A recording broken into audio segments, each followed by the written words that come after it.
Morning વિદ્યાર્થી મિત્રો, આપણે ગઈકાલે નવા વર્ષની શુભકામનાનો વિડિયો અપલોડ કરેલો. આજે આપણે દ્વિતીય સત્રની ભણવાની શરૂઆત કરવા જઈ રહ્યા છીએ. ફરી એકવાર આપણે બધા માય હર્ષદ એજ્યુકેશન યુટ્યુબ ચેનલમાં આપણે મળ્યા છીએ.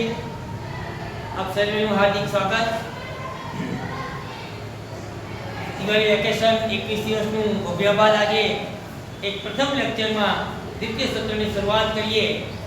ધોરણ 10 સામાજિક વિજ્ઞાન પાઠ નંબર 6 સાંસ્કૃતિક વારસાના સ્થળ. એની આજે આપણે ચર્ચા કરવી છે. તમે બધા સાંસ્કૃતિક વારસા વિશે જાણો છો. સાંસ્કૃતિક વારસો એટલે કે માનવીએ પોતાની બુદ્ધિ, શક્તિ, આવડત, કલા, કૌશલ્ય દ્વારા જે કાંઈ બનાવ્યું, સર્જ્યું, તેને આપણે સાંસ્કૃતિક વારસો કહીએ છીએ. હવે એ સાંસ્કૃતિક વારસાના સ્થળોની વાત આપણે અહીંયા કરીએ તો ભાઈ પહેલા ગુફા, અજંતા, ઇલોરા, એલિફન્ટાની ગુફાઓ, તાજમહેલ, લાલ કિલ્લો, ફતેહપુર સિકરી, રથ મંદિરો, હમ્પી, સ્તૂપ, આવી અનેક મંદિર, મસ્જિદ, આવી અનેક રચનાઓ માનવીય પોતાની બુદ્ધિ, શક્તિ, આવડત, કલા, કૌશલ્ય દ્વારા કરી કે બધાને આપણે સાંસ્કૃતિક વારસો કહીએ છીએ. ભારતનો સાંસ્કૃતિક વારસો એ અદ્ભુત છે, સુંદર છે, જેને જોવા માટે દેશ વિદેશથી હજારો પ્રવાસીઓ ભારતમાં આવે છે. એમાં એક વાત કરાય કે આપણા સાંસ્કૃતિક વારસાનું સ્થળ તાજમહેલ, જે વિશ્વની 7 અજાયબીઓમાંનું એક અજાયબી છે. તાજમહેલ છે ને? બોલો હા કે ના? હા. કોઈ અદ્ભુત અજાયબી છે જેને જોવા માટે વિદેશથી પણ લોકો ભારતમાં આવે છે. એવા સરસ મજાના સાંસ્કૃતિક વારસાના સ્થળોની આપણે આજે વાત કરવા જઈ રહ્યા છીએ. પરીક્ષા માટે પણ મોસ્ટ આઈએમપી પાઠ છે, સહેલો પાઠ છે, બધાને આવડે એવો પાઠ છે અને પરીક્ષામાં તમે સારા ગુણ પ્રાપ્ત કરી શકો. તો એમાં પાઠ 6 ભારતના સાંસ્કૃતિક વારસાના સ્થળોમાં આજે આપણે પહેલો પ્રશ્ન ભણવો છે અજંતાની ગુફા. અજંતાની ગુફા, એલિફન્ટાની ગુફા,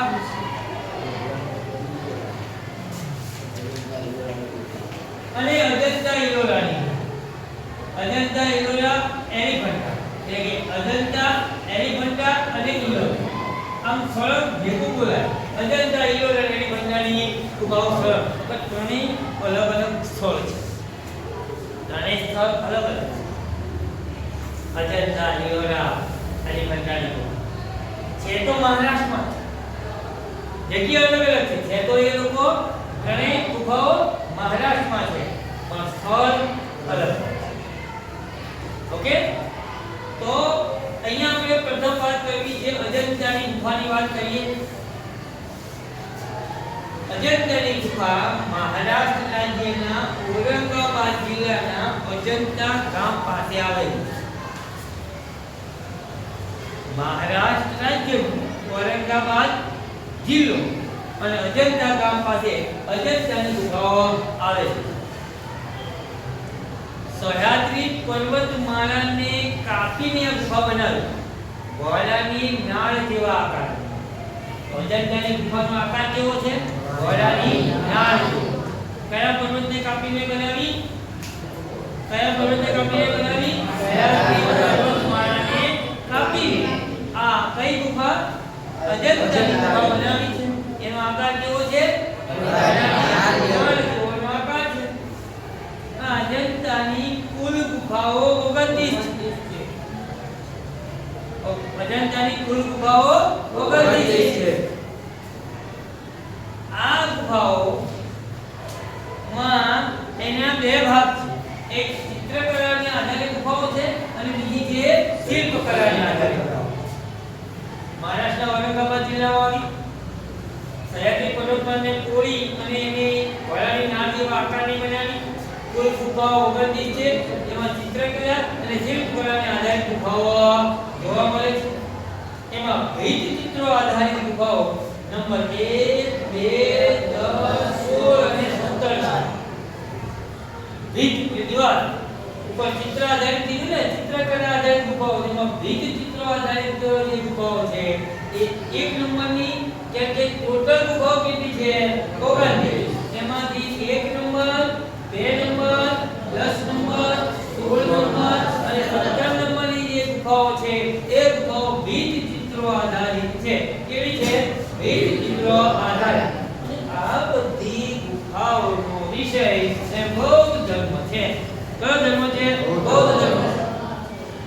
કારણ કે ભારતનું પ્રાચીનમાં પ્રાચીન કોઈ ધર્મ હોય તે બૌદ્ધ છે. ભારતમાં જ્યાં પણ ગુફાઓ મળે ને બૌદ્ધ ધર્મની જ મળે. ખોદકામ કરો એટલે બૌદ્ધ ધર્મની જ મળે. કારણ કે ભારત છે બૌદ્ધોનો દેશ છે. ઓકે, એટલે અહીંયા આવી અને આ જે ભીત ચિત્રો આધારિત જે ગુફાઓ મળી, ગુફા નંબર 1 2 10 16 17 એનો વિષય બૌદ્ધ હતો. એટલે કે બૌદ્ધ ગુફાઓ. એટલે બૌદ્ધ ગુફાઓ જે મળી એ ગુફાના પ્રકાર બે પડ્યા. એક ચૈત્ય અને બીજો વિહાર. આ ગુફાઓ જે મળી ગુફાના પ્રકાર કેટલા પડ્યા?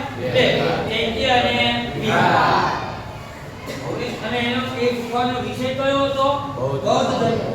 મતલબ જે ગુફાની અંદર ચિત્રો હતા ને બધા બૌદ્ધ ધર્મને લગતા હતા. અને એક ગુફાના કેટલા પ્રકાર પડ્યા? બે. કેટલા પ્રકાર પડ્યા? બે. એક ચૈત્ય અને બીજો વિહાર. તો ચૈત્ય એટલે બૌદ્ધ ધર્મનું પ્રાર્થના કરવા માટેની જગ્યા હોય ને ચૈત્ય. બૌદ્ધ ધર્મમાં પ્રાર્થના કરવા માટેની જગ્યા હોય એ ચૈત્ય. મતલબ પૂજા પાઠ પ્રાર્થના અર્ચના જે કરવાની જગ્યા હોય શું કહેવાય? ચૈત્ય. અને વિહાર. વિહાર એટલે બૌદ્ધ સાધુઓ જે હોય એમને આરામ કરવાનો અને એમને રહેવા માટેની જગ્યા એટલે વિહાર. સમજાઈ ગયું? ગુફાઓ એક ગુફા મળે, ચૈત્ય મળે અને વિહાર પણ મળે. ચૈત્ય મળે ત્યાં બૌદ્ધ ભગવાન ના મૂર્તિઓ હોય એટલે અહીંયા બૌદ્ધ સાધુઓ જે હોય પૂજા પાઠ કરે. અને વિહાર એટલે તેમને રહેવા માટેની જગ્યા. એ પણ ગુફા છે. તો સમજાઈ ગયું? કેટલા પ્રકારની ગુફા મળી? બે પ્રકારની. ચૈત્ય અને વિહાર. ચૈત્ય અને વિહાર બે પ્રકારની ગુફા મળી. હવે વાત કરીએ એમાં કે ગુફા નંબર 9 10 19 26 અને 29 જે ચૈત્ય કુલ ગુફા કેટલી હતી? 29. એમાંથી 9 10 19 26 એ ગુફાઓ ચૈત્ય છે અને બાકીની ગુફાઓ વિહાર. નવાની વાત તો એ છે કે આ ગુફાઓ છે ને વિસરી ગઈ, ભૂસાઈ ગઈ, ખોવાઈ ગઈ. પણ અંગ્રેજ કેપ્ટન એનું નામ હતું જ્હોન સ્મિથ. 1819 માં ફરીવાર એને શોધી કાઢ્યા. જ્હોન સ્મિથ નામનો અંગ્રેજ કેપ્ટન હતો. શું નામ હતું એનું?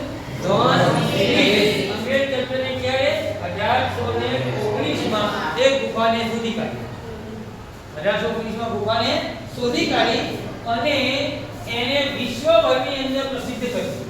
વિશ્વભરની અંદર એને પ્રસિદ્ધ કરી દેવામાં આવી.